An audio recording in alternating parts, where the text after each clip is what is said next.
Qué alegría que me da verlos, la verdad. Que Dios los bendiga mucho. Quiero agradecerles que hayan estado llegando todas estas noches para aprender del libro de Daniel. Y también quiero agradecerle a las personas que se han estado conectando a través de las diversas plataformas. Les damos una cálida bienvenida. Les agradecemos que nos estén escuchando y lo más importante es que este mensaje pueda calar en sus corazones tanto como ha calado en nosotros. Estamos estudiando en esta serie Sueños del Futuro, un tema muy interesante respecto a los sueños de Daniel. Daniel capítulo 2 y Daniel capítulo número 7. Y hemos estado aprendiendo montones respecto a cómo Dios revela el futuro. Y vimos en el libro de Daniel capítulo número 7 que se levantan 4 bestias. La primera era representada por Babilonia, la segunda por un oso representado por Medo-Persa. Y en esta ocasión vamos a estudiar, como dice el título del tema, acerca del bronce y el leopardo. Así que vamos a pedirle a nuestro Dios que por favor pueda estar con nosotros en esta oración para aprender acerca de su palabra. Incline su rostro para que oremos. Oh Dios, muchísimas gracias te damos porque nos deleitamos en abrir tu palabra, aprender de ella y ver cómo con tanta claridad se presentan los acontecimientos que van a ocurrir en el futuro. Te quiero pedir que por favor, así como usted fue contundente con cada uno de estos personajes en el pasado, lo sea con nosotros también en este presente y que no tengamos nada que temer para el futuro, siempre y cuando no olvidemos la certeza y la seguridad que usted nos ha dado en el pasado. Estas cosas te las pedimos en el nombre de Cristo Jesús. Amén. Busque conmigo el libro de Daniel. El libro de Daniel, el capítulo número 7. Daniel, el capítulo número 7. Y vamos a ir al versículo número 6 para ver nuestra tercera bestia. Daniel, capítulo número 7, el versículo número 6. Daniel, el capítulo número 7, el versículo número 6 dice: después de esto, vi una tercera bestia, parecía un leopardo, pero la espalda tenía 4 alas de un ave y también 4 cabezas. A esta bestia se le dio dominio. Este reino iba a venir después del imperio Medo-Persa. Y como estuvimos estudiando anteriormente, el imperio que siguió después del imperio Medo-Persia, de los medos y los persas, era el imperio griego. A través de Alejandro Magno, un gran conquistador, que logró hacer lo que a los medos y a los persas les demoró 3 reyes. Un chiquillo de 20 años llamado Alejandro Magno llegó a conquistar absolutamente toda la zona que vimos ayer. ¿Se recuerdan? Los egipcios abajo, los babilonios en el centro, todos los persas. Y mira de dónde ellos llegaron. Ellos llegaron de una esquinita ahí donde no sé si logran ver que dice Tracia, allá arribita. Desde ahí salió Alejandro Magno, empezó y en cuestión de tan solo 15 años. ¿Cuánto tiempo? 15 años llegó a conquistar todo el lugar conocido. Llegó a unir Oriente con Occidente. Su visión era una visión mucho más allá. Por eso es de que los babilonios eran representados con 2 alas de águila. Sin embargo, este reino era representado por un leopardo con 4 alas, porque era demasiado rápido su velocidad de conquista. Pero además tenía 4 cabezas. Y esto es porque Alejandro Magno tenía 4 diádocos, es decir, 4 generales que eran muy conocidos. Uno era Seleuco, el otro era Lisímaco, el otro era Ptolomeo y el otro era Casandro. Esos eran sus 4 grandes generales, que de hecho cuando Alejandro Magno muere, queda en manos, su reino ya no queda en una sola cabeza, sino que su reino queda a manos de sus 4 generales. Es por eso que este reino no es representado por un leopardo de una sola cabeza, sino por un leopardo de ¿cuántas cabezas? 4 cabezas. Ahora bien, es muy interesante la visión que tenía Alejandro Magno. Alejandro Magno deseaba unir el Oriente con el Occidente y hacerlo uno solo, todos bajo la filosofía de los griegos. A diferencia de los medos y persas, a diferencia de los babilonios que se mezclaban, se recuerdan que se mezclaban entre sí con las creencias, los griegos no eran así. Los griegos tenían un planteamiento muy distinto, muy revolucionario para la época. Ellos llegaban y decían, es que nosotros somos muy estudiosos, muy cultos, muy preparados. El griego era una persona muy selecta, era una persona, si tú eras griego, eras una persona muy estudiada, muy respetada. Yo soy griego. Entonces ellos veían a los medos y a los persas como, ay no, esos religiosos, extremistas, fanáticos, que corrientes, que andan ahí con esas cosas de la fe y todo eso. Nosotros en cambio somos más pensadores, más. Y entonces Alejandro Magno quería meter esa fuerza que tenía la filosofía griega en todo su imperio. Tanto es así que podemos ver en la página de National Geographic, refiriéndose a esto, que Alejandro acusó de conspirador y ajustició a Filotas, hijo de su veterano general Parmenión, a quien también haría ejecutar. Uno y otro eran orgullosos macedonios, seguramente poco entusiastas de una fusión entre Oriente y Occidente, porque ¿qué quería hacer Alejandro Magno? Fusionar. ¿Qué quería hacer Alejandro Magno? Fusionar Oriente ¿con qué? Con Occidente y hacerlo una sola para poder él transmitir todo lo que se podía aprender del imperio y la filosofía griega. De hecho, dice que él conquistó territorio que se extendía desde su Grecia natal hasta las puertas del subcontinente indio. Y su propósito era difundir la cultura griega. Él no venía con paños tibios como llegó Ciro el Grande o como hicieron los babilonios. No. Él tenía claro, él quería que el mundo entero conociera quién era la cultura de Grecia. Dice que fusionó con las culturas de las regiones sometidas, impregnó el lenguaje, impregnó la política, impregnó el arte, impregnó la literatura e impregnó la religión. Él trató simple y sencillamente de decir, así es como se va a hacer la cosa. Lo vamos ahora a hacer al estilo de Grecia. Pero es que ¿por qué no nos adaptamos? No. Vamos a hacerlo al estilo de Grecia. Tanto así que la cultura griega es una de las principales bastiones cuando hablamos hoy en día de muchas cosas. Por ejemplo, cuando hablamos de filosofía, los griegos, como es que casi que los babilonios y los persas no existen, y realmente sí, pero cuando uno dice filosofía, los griegos. El teorema de Pitágoras, la geometría, la democracia surge en Grecia, porque Grecia, ¿qué hizo? Impuso su forma de pensamiento. Ahora, ¿por qué Alejandro Magno estaba tan fascinado por dar a conocer el pensamiento griego? ¿De dónde aprendió Alejandro Magno el pensamiento griego? ¿Se ha preguntado usted alguna vez eso? Alejandro Magno, él era un estudiante devoto de un pensador, el más influyente de la filosofía griega, llamado Aristóteles. Alejandro Magno aprendió de Aristóteles y Aristóteles le transmitió su forma de pensar. Pero mira qué interesante la forma de pensar que le transmite Aristóteles. Permítame leer un poco acerca de esto.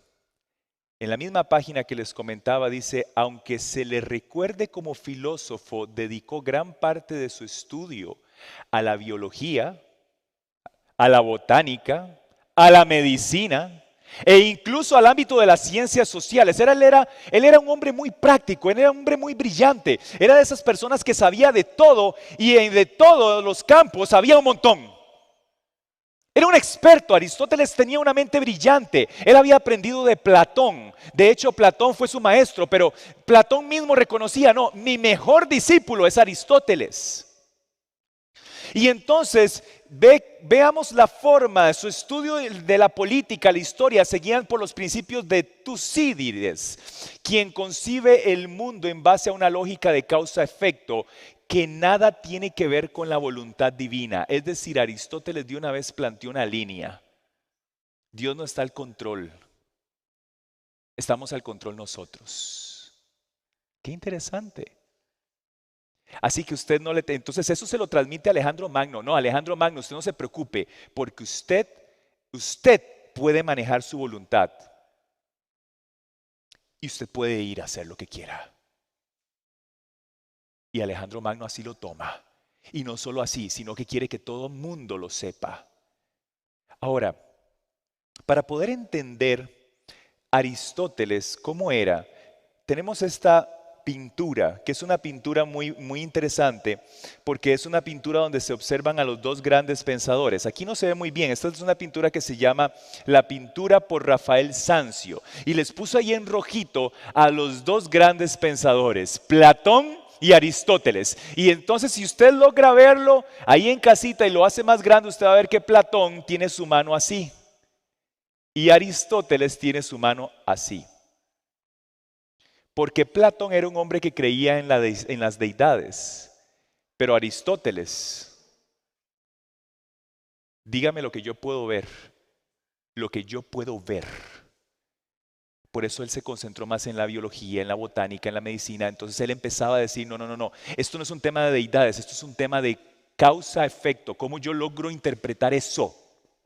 Y esto es muy importante porque cuando vemos el pensamiento griego empieza muchos siglos antes de Aristóteles, empieza con Sócrates.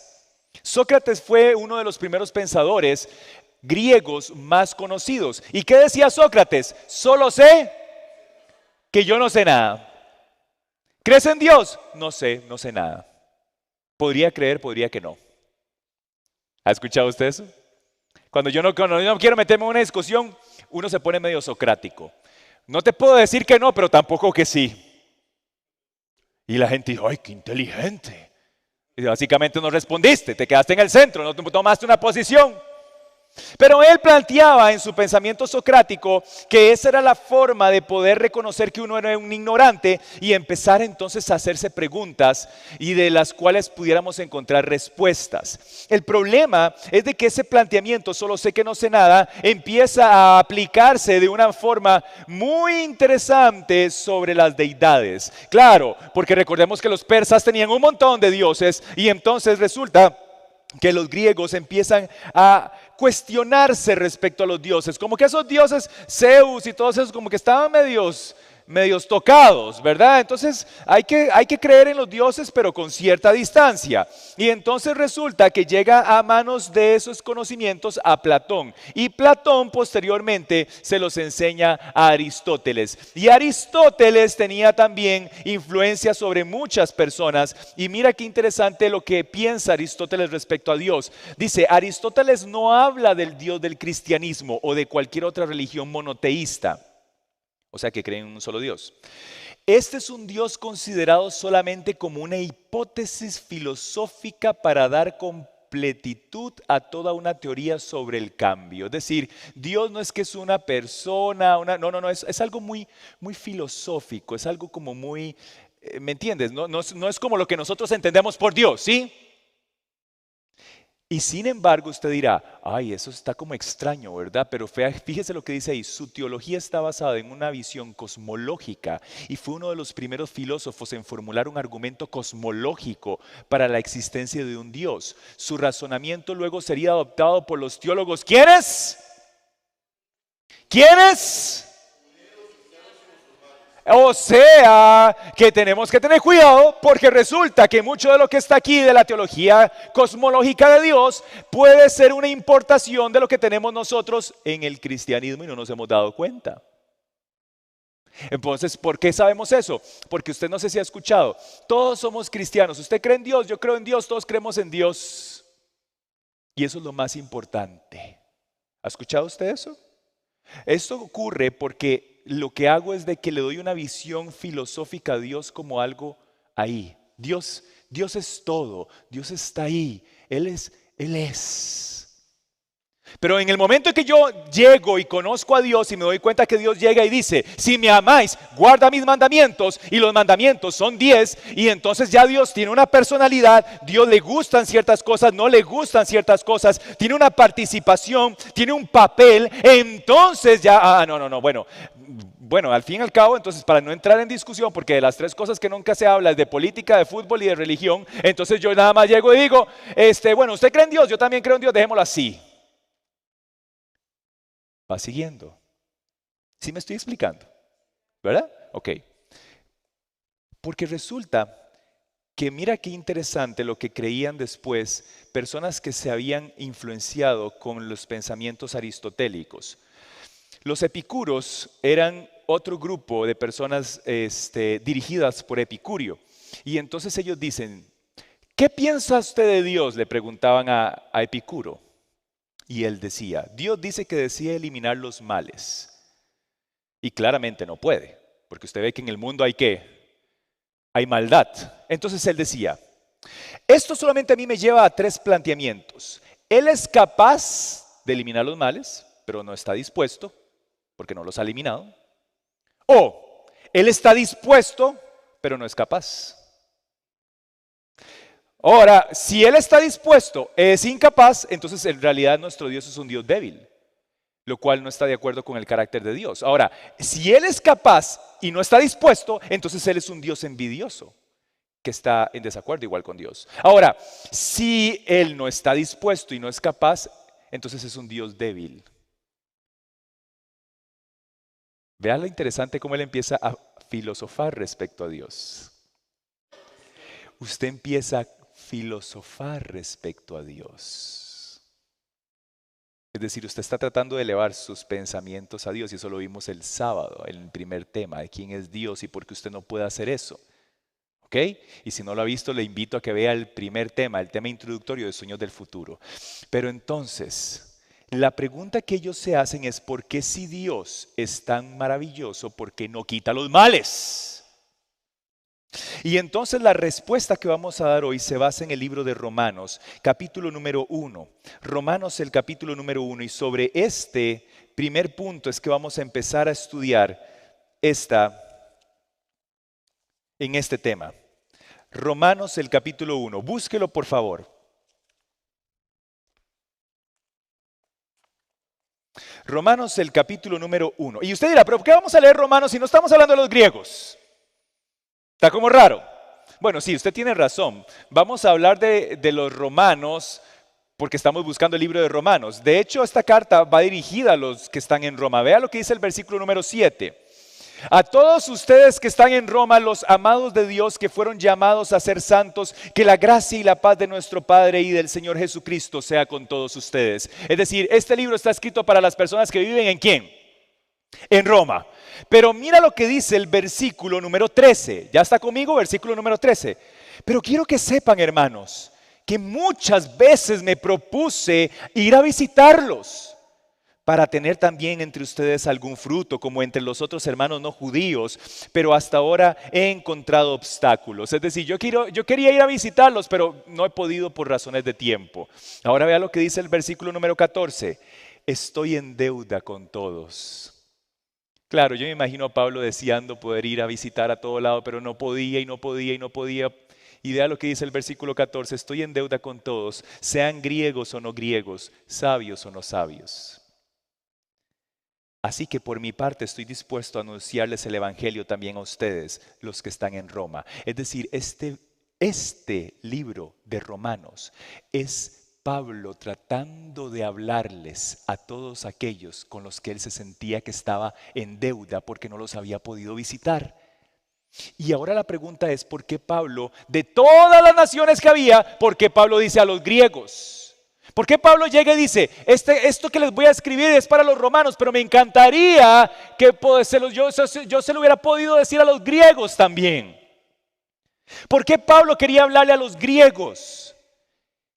Y ahora es entonces en donde vamos a empezar. Versículo número 19. Váyalo leyendo conmigo. Dice, para ellos lo que de Dios se puede conocer es evidente, pero pues Dios se lo reveló. Pues Dios se lo... Porque lo invisible de Dios, es decir, su eterno poder y su naturaleza divina, se hacen claramente visibles desde la creación del mundo y pueden comprenderse por medio de las cosas hechas, de modo que no tienen excusa. Le está hablando Pablo a los grandes filósofos y les dice, ustedes conocen a Dios porque Dios les ha revelado todo. Mira, por eso Aristóteles pasaba pegado viendo una flor. Ese era el trabajo de Aristóteles, ¿verdad?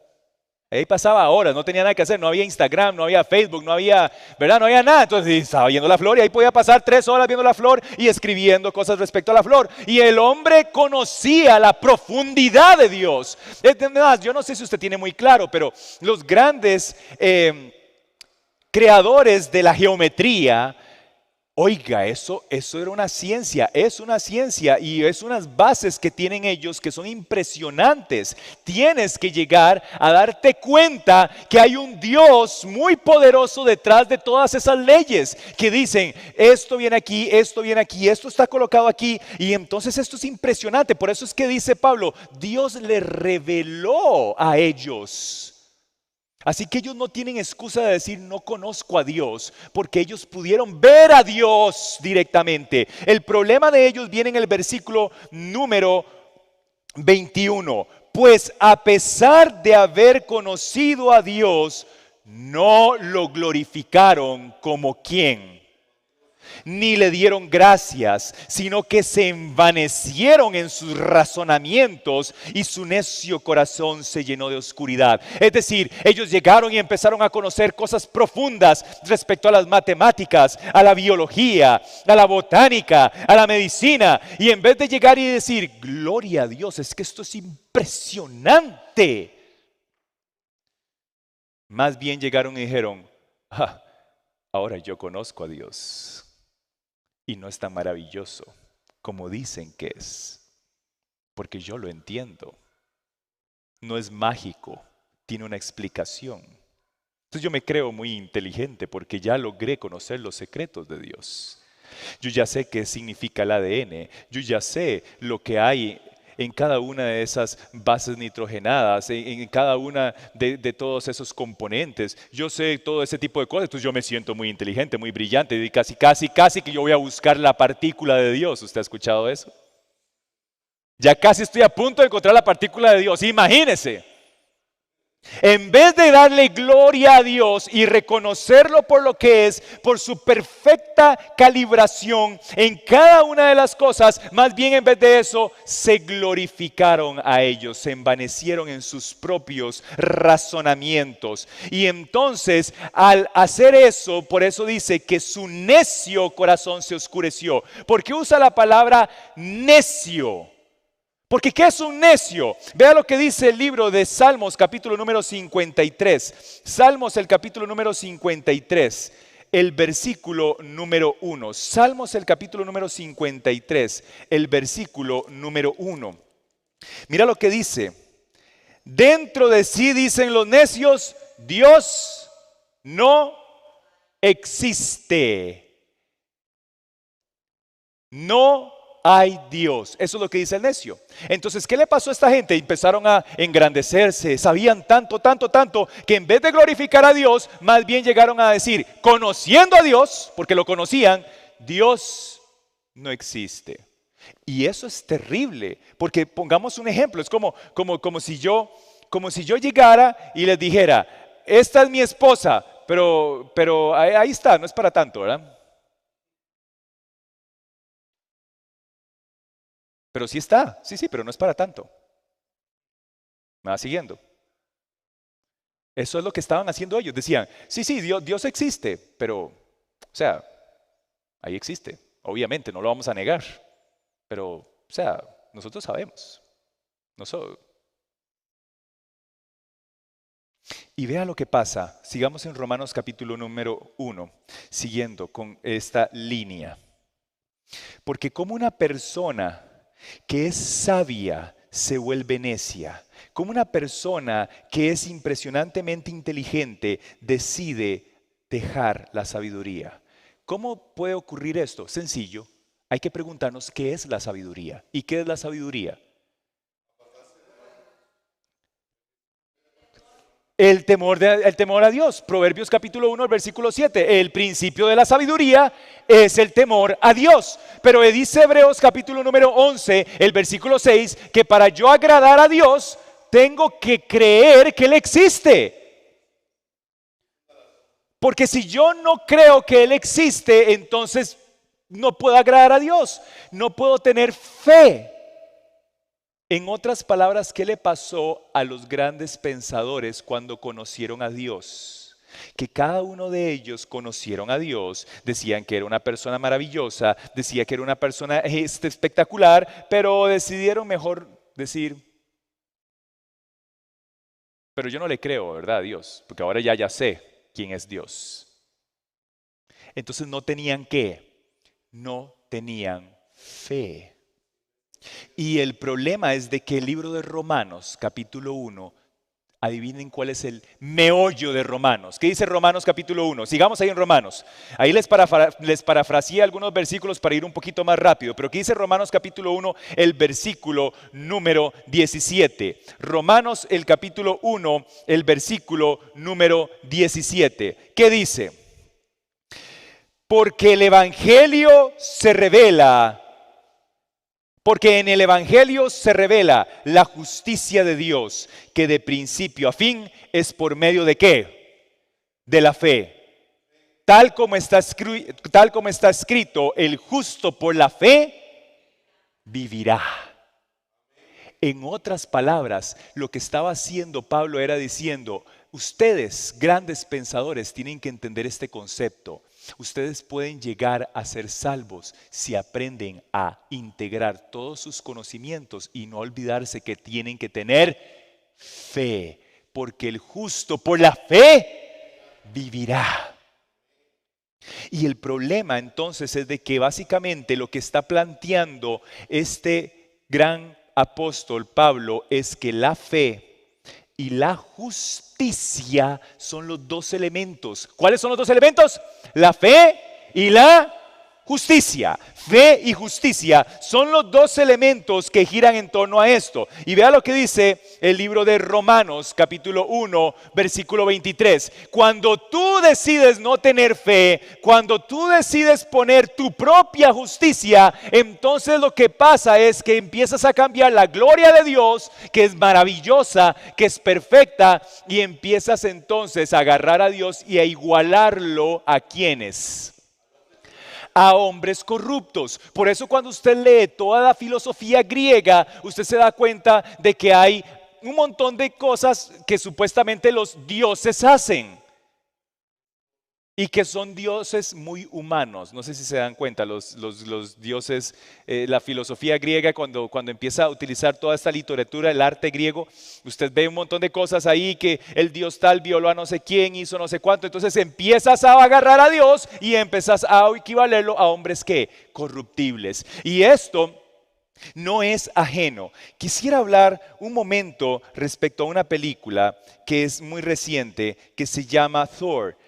En esta película se habla acerca de los dioses y es muy interesante porque me tomé el tiempo para ver de qué hablaba. Créanme que no la vi, pero sí me puse a ver un resumen porque me llamó mucho la atención el argumento. Él es el actor Christian Bale, que de hecho es caracterizado por una vez que le entregaron en los Globos de Oro y él dijo, basé mi personaje gracias a la inspiración de Satanás. Entonces a mí me llama mucho la atención la película que ahora él interpreta de malo, ¿verdad? Porque obviamente no le agradeció a Satanás, pero lo interpretó de una forma que llama la atención. Entonces él es un personaje en el cual se encuentra en una situación muy angustiante porque su hija está a punto de morir y entonces él llora y le pide a los dioses que por favor sanen a su hija, que por favor le ayuden, no sé qué. Y cuando por fin pasa el momento, su hija muere y los dioses no lo escucharon. Y resulta que los dioses se le aparecen. Y los dioses se le empiezan a burlar en la cara, se empiezan a reír, dice, este hombre tiene fe. ¿Tiene fe?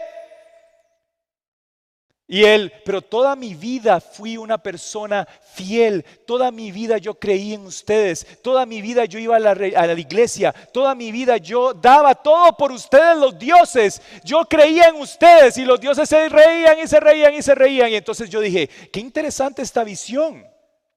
Porque lo que está haciendo esta película es enseñándole a los chicos a que puede ser que exista una posibilidad en donde todo esto que estamos haciendo es un show, en el cual cuando nos encontremos con Dios, Dios nos va a decir, ¿y usted quién es?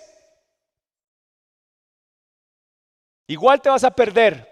Y entonces este hombre quedó tan impactado con eso que entonces él decide empezar a matar a los dioses y a vivir su vida como sea. Pero entonces lo interesante de esto es que el empezar a vivir su vida como sea es lo que justamente dice Romanos capítulo 1, versículo 24, que pasa cuando tú tomas la justicia por tus propios esfuerzos. Dice Romanos 1:24, por lo cual también Dios los entrega a la inmundicia en las concupiscencias a sus corazones, de modo que deshonraron entre sí sus propios cuerpos. Es decir, cuando tú te alejas de Dios, cuando tú te quejas con Dios, cuando tú le dices a Dios, Dios, usted no es justo, Dios, ¿por qué permitiste esto? Dios, ¿por qué no dejaste que esto pasara? Dios, ¿por qué hiciste esto? Y entonces dices, esto no es justo, yo voy a la verdad a vivir mi vida. Dios dice, ¿quieres vivir tu vida? Entonces haz lo que quieras. Y entonces dice el versículo 24 que Dios los entrega a sus concupiscencias del corazón. Qué interesante. Porque resulta entonces que cuando vemos esto, observamos que lo que pasaba con los pensadores de Grecia es que ellos se sentían mal, porque ellos creían en Dios, pero cuando veían al mundo decían, es que este mundo está lleno de maldad, ¿cómo yo voy a creer en Dios? Si este mundo es así, es un asco. Y entonces, yo quiero invitarlos a que vayan al libro de Eclesiastés, en donde había un gran sabio también. Lo que pasa es de que este era un sabio no griego, este era un sabio judío. Eclesiastés capítulo 8. Eclesiastés el capítulo número 8. Y vamos a leer el versículo número 10. Eclesiastés 8:10. Eclesiastés capítulo número 8, el versículo número 10 dice, también he visto que los inicuos se les sepulta con honra, mientras que a los que frecuentan el lugar santo se les echa al olvido en la misma ciudad donde se condujeron con rectitud. Es decir, resulta que Salomón, que fue el que escribió este libro, empieza a reflexionar. Ahí mismo, busque capítulo 7, el versículo 15. Todo lo que he visto durante mi vida, dice, hay gente honrada que muere por ser honrada y hay gente malvada que por su maldad alarga su vida. Y si seguimos leyendo, vamos al capítulo 9 de Eclesiastés en el versículo 11. Y entonces él se da cuenta, dice, volví mi mirada y vi bajo el sol que no son los más veloces los que ganan la carrera, ni los más fuertes los que ganan la guerra. También vi a los sabios que no tienen que comer, que quien es inteligente no necesariamente es rico, y que quien tiene conocimientos no siempre es favorecido. Es decir, Salomón se da cuenta que este mundo es un mundo ¿qué? Injusto. Salomón se da cuenta que este mundo no es un mundo justo. Pero ¿cuál es la diferencia entre Salomón y los pensadores griegos? Que los pensadores griegos estaban buscando la justicia que se ve en ¿cuál tierra? En esta tierra. Pero Dios no dice que la justicia se va a hacer en esta tierra. Dios dice que la justicia viene ¿de dónde? Del cielo. Pero esa justicia que viene del cielo es una justicia que usted y yo tenemos que aprender a confiar en ella por los ojos de la fe. Por eso es que dice que el justo por la fe vivirá. Porque lo que te parece que es injusto en esta tierra no necesariamente va a quedar injusto para siempre. Las cosas que parecen que no estuvieron bien en esta tierra, en algún momento van a recibir su debida paga en el momento correcto y en el lugar correcto y a la hora correcta. Porque es a través de los ojos de la fe que entendemos esto. Por eso Job en el capítulo número 19, Job el capítulo número 19. En el versículo número 25, mientras él estaba todo lleno de costras, semidesnudo, había perdido todas sus riquezas, había perdido a su esposa, había perdido a sus hijos, no tenía nada de qué gloriarse. Él se encontraba tirado así y tenía a los amigos como diciéndole: ay, vea Job, lo que pasa es que usted está pasando todo esto porque seguro usted se portó mal. Y quién sabe qué castigo del cielo está recibiendo. Y Job decía: pero es que yo no me he portado mal, yo estoy seguro que no me he portado mal. Por eso Salomón decía: yo he visto a justos morir en la miseria, he visto a brillantes mentes en la pobreza, he visto a los más lentos ganar una carrera y he visto a débiles ganar batallas. Porque no es el más fuerte, no es el más inteligente. Es este el planeta en que vivimos. Y entonces Job llegó y dijo: yo solo sé una cosa, yo sé que mi Redentor vive. Y al fin, cuando ya no tenga más que rascarme y ya lo único que quede sea hueso y nada más caiga y descienda al polvo, al fin sobre ese polvo me levantaré porque mi Redentor vive. Y yo tengo fe en eso. Yo no es que voy a ver lo que veo, lo que me rodea. Yo no tengo fe en los tribunales de justicia. No tengo fe en los políticos. No tengo fe en los pastores. No tengo fe en las iglesias. Tengo fe en mi Redentor porque Él es el que vive.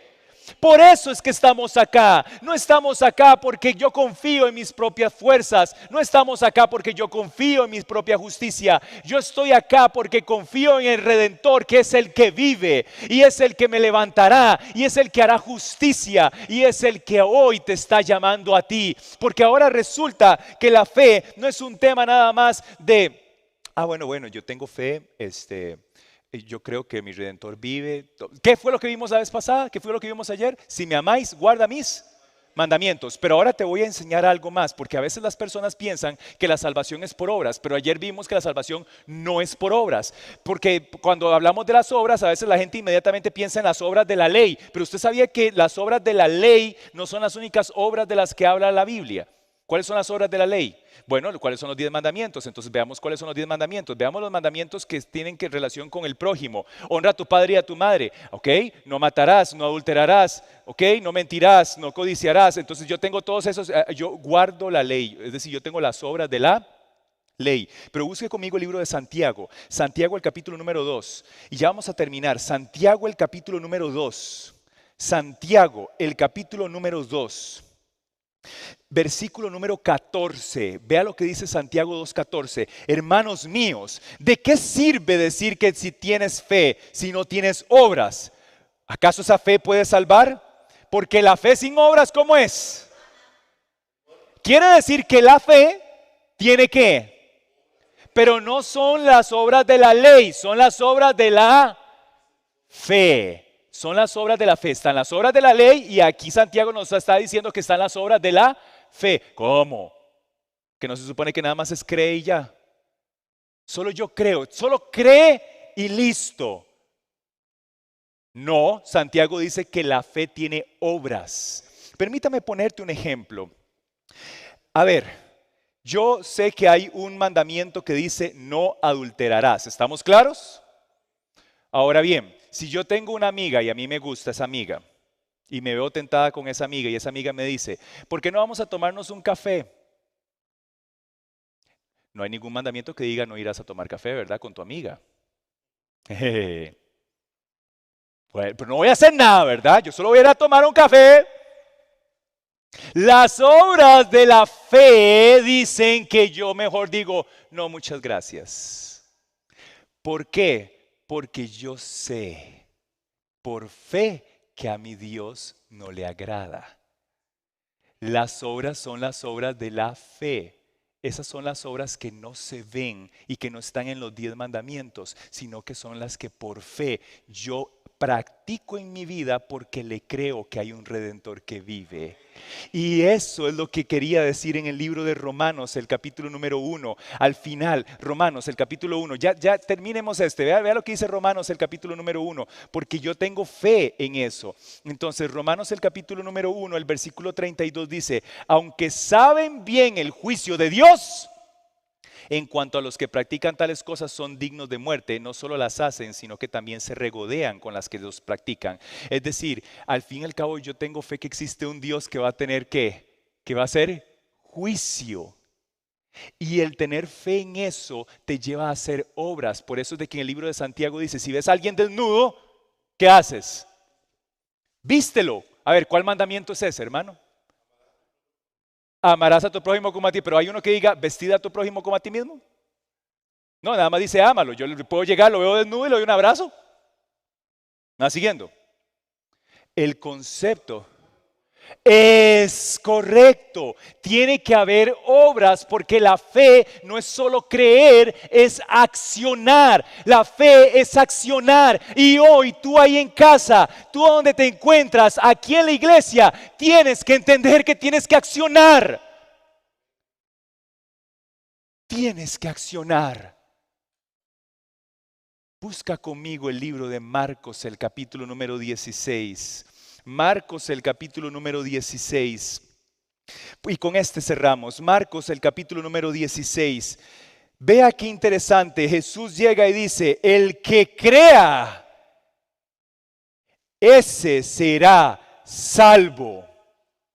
Pero el que no crea, ese será condenado. Marcos capítulo 16, versículo 16. Búsquelo conmigo para que vea que no le estoy mintiendo. Marcos 16, 16. El que crea, ese será salvo. Y el que no crea, ese será condenado. Dice así el versículo.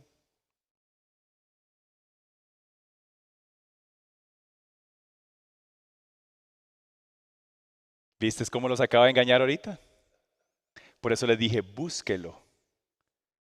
Búsquelo. Búsquelo. ¿Cuál de los mandamientos dice tenéis que bautizarte? No hay ninguno, ¿verdad? Pero es porque Santiago por eso decía, las obras de la fe, porque sin obras la fe es muerta.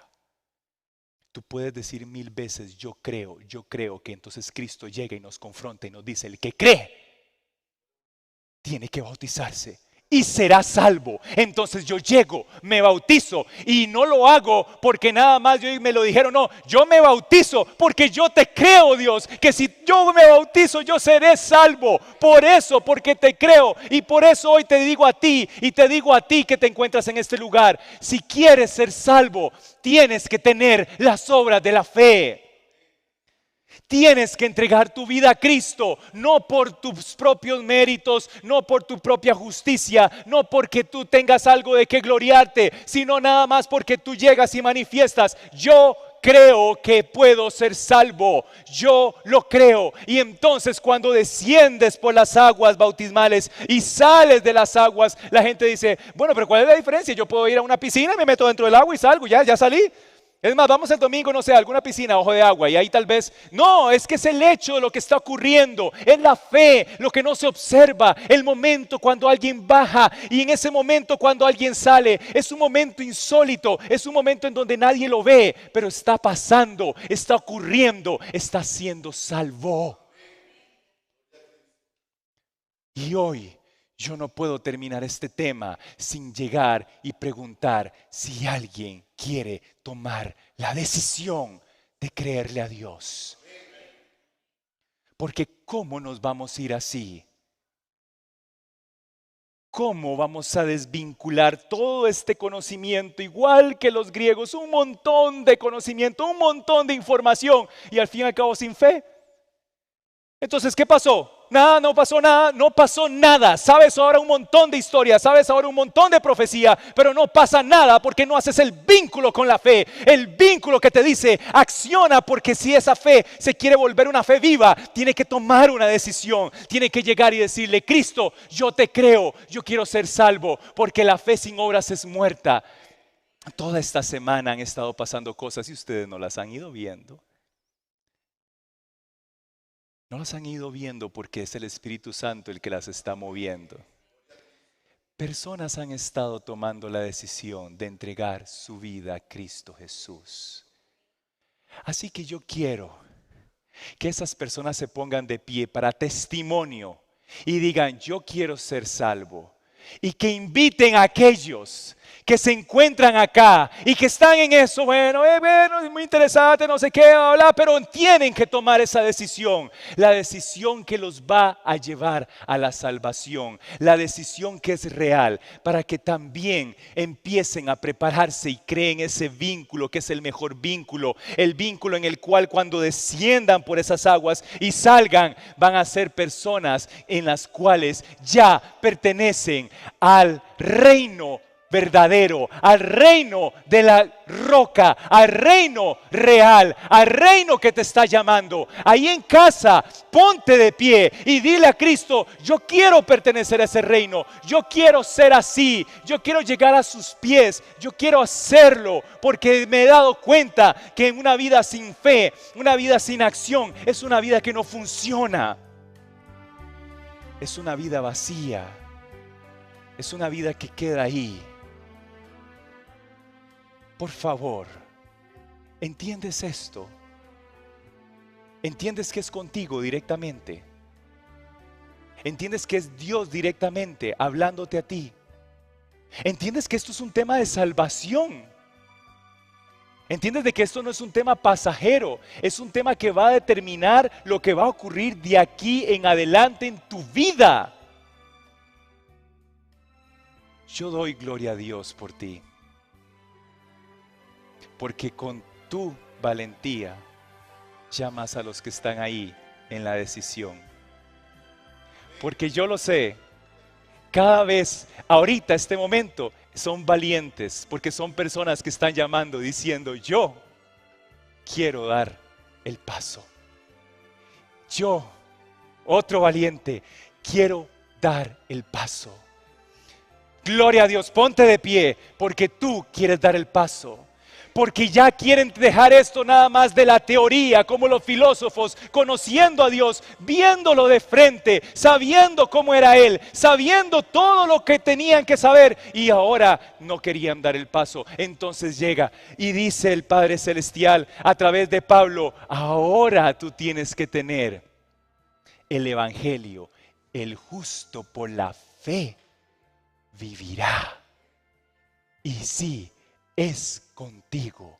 Dios es a ti al que te llama, porque Él está dispuesto a detener la historia con tal que tú llegues a sus pies. Oh, cuánta gente estuvo tan cerquita de ese momento. Recuerdo cuando Pablo llegó y predicó y le dijo al rey, por poquitititito y me convences. El punto es de que aquí nadie te quiere convencer. Pasen adelante para que podamos orar. ¿Sí? Rosa Iris, pasen adelante. Vamos a orar, vamos a orar.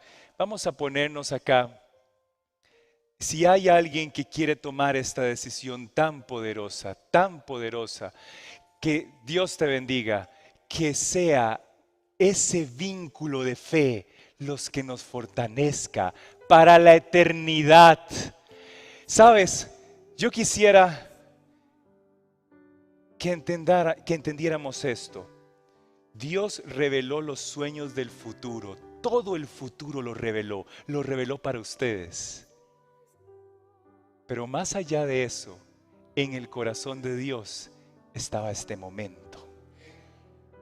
¿Me entiendes? Porque así como le dijo a Nabucodonosor, tú eres la cabeza de oro, ahora nos dijo a nosotros, y ustedes están aquí, en los pies.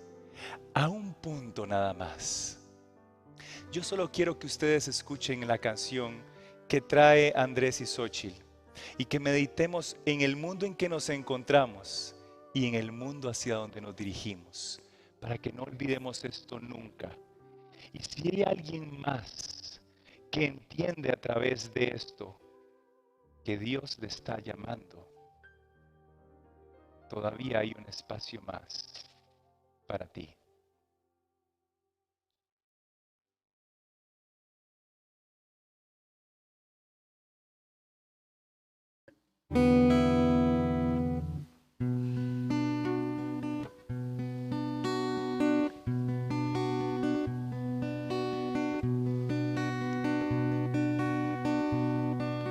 Miro a mi alrededor, solo encuentro más dolor, tanta soledad que aquí no podré entender. Y mirando al cielo, clamo por tu gran amor. Vuelve, Señor, vuelve hoy. Mira el mundo como está sin ti, corazones fríos hay aquí que necesitan hoy de ti, de tu poder para sentir. Solo dime cuánto faltará, pues aumenta la necesidad de que tu luz pueda brillar, iluminando el mundo entero al fin. En sus ojos hay temor, muchos corren sin perdón, agobiados por no hallar una solución. Pero en medio de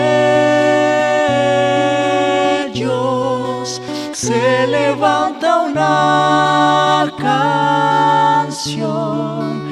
Vuelve, Señor, vuelve hoy. Mira el mundo como está sin ti, corazones fríos hay aquí que necesitan hoy de ti, de tu poder para sentir. Solo dime cuánto faltará, pues aumenta la necesidad de que tu luz vuelva a brillar, iluminando el mundo entero al fin. Dios,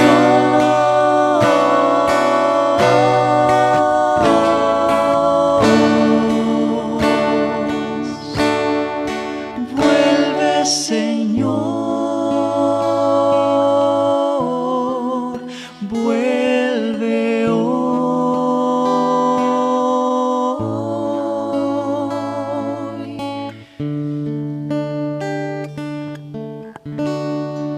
¿Sabe? Cuando hay momentos difíciles en este mundo, cuando veo a una madre perder a su hijo, cuando veo a unos hijos perder a su madre, yo también canto esta canción. Quiero que el Señor vuelva pronto. Pero luego a veces parece que el mundo es muy duro y me parece injusto que Cristo no haya venido aún. Pero luego los vuelvo a ver a ustedes y entiendo por qué. Aún hay tiempo. Así que aún hay tiempo para uno más. Y entiendo que por eso es que el mundo tiene que pasar esto, para que personas como ustedes lleguen a los pies de Cristo. La pregunta es, ¿por qué se dilatan tanto en escoger? ¿Cuánto dolor le hubieran ahorrado al mundo si ya hubiéramos todos tomado la decisión? Pero sé que cada uno tiene su tiempo y que en el tiempo de Dios tú estás en sus planes. Padre Santo, voy a detener esta oración por un momento, solo para preguntar, ¿hay alguien más que quiera tomar la decisión de entregar su vida a Cristo Jesús? Aún hay un espacio para que llegue a los pies de su Salvador, porque es en la fe, con acciones, la que promete la eternidad. Si hay alguien más, porque es contigo y sabes que Dios te está llamando a ti, es el momento, porque es el presente lo que solo tiene el ser humano. No hay más. El futuro no se conoce, pero este momento yo sé que esa presencia que no siempre la sentimos está aquí por tan solo uno más. Así que hay alguien más que quiera pasar adelante para tomar la decisión de entregar su vida a Cristo Jesús.